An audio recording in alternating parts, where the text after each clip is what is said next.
April 17, 2025. The James Webb Space Telescope was pointed at a planet 124 light-years away. And the data that came back stopped scientists cold. They found a molecule in that planet's atmosphere. A molecule that, on Earth, is only made by living things. By ocean algae, by microbes in the sea. The lead scientist, Niku Madhusudan from Cambridge University, looked at the results and said, "This is the first time humanity has ever seen potential biosignature molecules in the atmosphere of a habitable zone planet." That's a big sentence. But here's the part nobody's talking about. If life is out there, even simple microbial life, 124 light-years away, then where is everyone else? Because we've been scanning the sky for decades. We've pointed our best telescopes at billions of stars. And in all that time, in all that space, in all that silence, nothing. No signal. No megastructure. No transmission. Not even a hint of a Type 2 or Type 3 civilization. Just quiet. And that quiet might be the scariest thing in the universe. Because one theory says the reason we can't find anyone is the same reason they couldn't find us either. Something stops them. And that something has a name. It's called the Great Filter.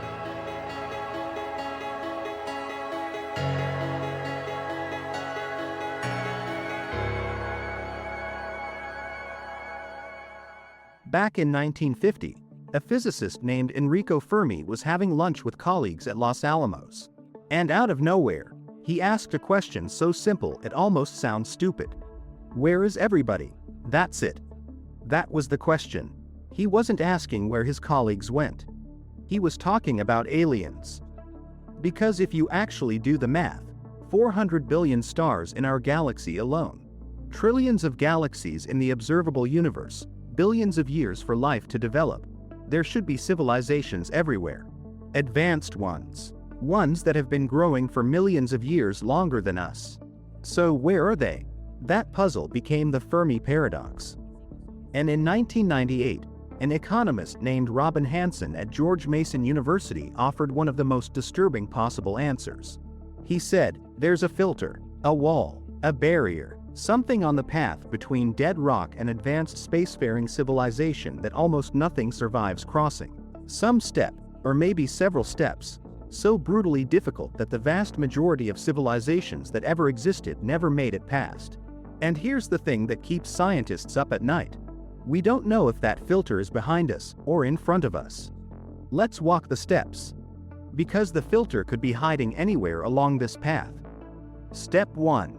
A planet forms in the right zone, not too hot, not too cold, with liquid water and a magnetic field to block radiation. Scientists estimate billions of such planets exist in our galaxy alone. So this step? Probably not the filter. Step 2. Life begins. Simple, single-celled life. And this is where things get murky. We still don't know how life started on Earth. We know it happened about 3.8 billion years ago. But the mechanism, how non-living chemistry became living chemistry, is one of the deepest unsolved questions in all of science. Some researchers think this might be so improbable that it barely ever happens.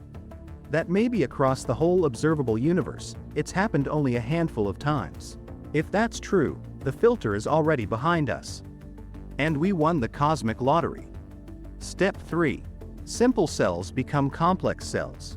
On Earth, this one step, from prokaryotic to eukaryotic cells, took nearly 2 billion years. 2 billion years, just to make a slightly more complicated cell. One asteroid, one gamma-ray burst, one supervolcano during that window, and complex life never happens on Earth. Step 4. Complex cells become multicellular life. Organisms with organs, with structure, with cooperation between cells. Another enormous leap. Step 5. Intelligence emerges. Language, tools, abstract thought. The dinosaurs lived for 165 million years. They never built a city. They never wrote a word. On all of Earth's history, across millions of species, only one ever reached this level. One. Maybe that's not normal. Maybe intelligence is so improbable that the galaxy is full of planets with fish and bacteria and nothing more. If so, the filter is behind us. We made it, but what if we haven't? Here is the thought that genuinely disturbs me. What if the reason we can't find advanced civilizations isn't because they never started, but because they never finished? What if every civilization that reaches our level also reaches a wall? A moment where the very tools that made them powerful become the tools that destroy them? And what if we're approaching that wall right now? Because look at where we are. We've had nuclear weapons since 1945. Right now, there are more than 12,000 nuclear warheads on this planet. Enough to end civilization several times over. During the Cold War, in October 1962, the world came within hours of nuclear exchange. One man, a Soviet submarine officer named Vasily Arkhipov, refused to authorize a torpedo launch when he had every reason to believe they were under attack. One man, one decision. That's the margin we're operating on, and that's just the filter we can see. In April 2025, a new paper published in an academic preprint, reviewed for the journal Monthly Notices of the Royal Astronomical Society, proposed a filter nobody had seriously modeled before. Depopulation. The idea that as a species becomes intelligent, educated, and medically advanced, birth rates collapse. The same intelligence that lets a civilization reach the stars may also be the thing that causes it to quietly fade, not through war or catastrophe, but through demographic decline over centuries. The author modeled human extinction thresholds being tested as early as the year 2500. Not a bang. A whisper. Then there's artificial intelligence. In 2025, we're already having serious academic debates about AI alignment, whether a superintelligent AI would even share human goals. Nick Bostrom and the Future of Humanity Institute at Oxford have spent years modeling this. Their conclusion is not reassuring. A sufficiently advanced AI with the wrong objective function doesn't hate us. It just doesn't factor us in. And that might be enough. Now let's come back to April 17, 2025. Because the K2 to 18b discovery matters here. Using the James Webb Space Telescope, astronomers detected chemical fingerprints in the atmosphere of K2 to 18b, suggesting the presence of dimethyl sulfide, a molecule that on Earth is only produced by microbial life, typically marine phytoplankton, bulbap. The team said dimethyl sulfide appears to be thousands of times more abundant on K2 to 18b than on Earth. Astrobiology. Now, a NASA-led follow-up in July 2025 found no conclusive evidence for the same signal. The science is still contested, but here's what matters for our conversation. If there is simple microbial life on K2 to 18b, just bacteria, just ocean algae, then life beginning isn't the filter. Life starting might be relatively common, which means the filter is somewhere else, which means the filter might be ahead. A July 2025 preprint paper on the Great Filter as a statistical limit calculated a 68% probability of biosignature detection by 2040. In other words, we may know within 15 years whether microbial life is common in the universe. Space with SETI. And if it is, we should be very, very worried. Because if life starts easily but advanced civilizations are nowhere to be found, something is killing them. Reliably, consistently, like clockwork, across the galaxy, for billions of years. And we would be next in line. Here's something most videos about the Great Filter miss entirely. A 2026 academic paper, submitted to MNRAS, proposed a completely new filter that no one had seriously quantified before. Not war, not climate, not AI, depopulation. The paper argues that as a species advances and reaches the top of the food chain on its planet, Darwinian evolution selects for fewer offspring. Intelligence leads to medicine, contraception, and conscious reproductive choices. Economic, social, and educational factors then accelerate the decline, leading to a global population peak, followed by collapse. Nature. The author's modeling suggests human extinction thresholds could be tested sometime after the year 2500. Not because of disaster. Because the same education and prosperity that defines a successful civilization also produces falling birth rates, and the math, eventually, becomes terminal. And the paper asks a question that's genuinely haunting. If this applies to us, why wouldn't it apply to every intelligent species? Every civilization that develops medicine, education, and economic prosperity, they all go through this same demographic transition. The filter isn't a meteor, it's a spreadsheet. The Kardashev scale ranks civilizations by energy use. A Type 1 civilization controls its entire planet's energy. Weather, earthquakes, volcanoes, all manageable.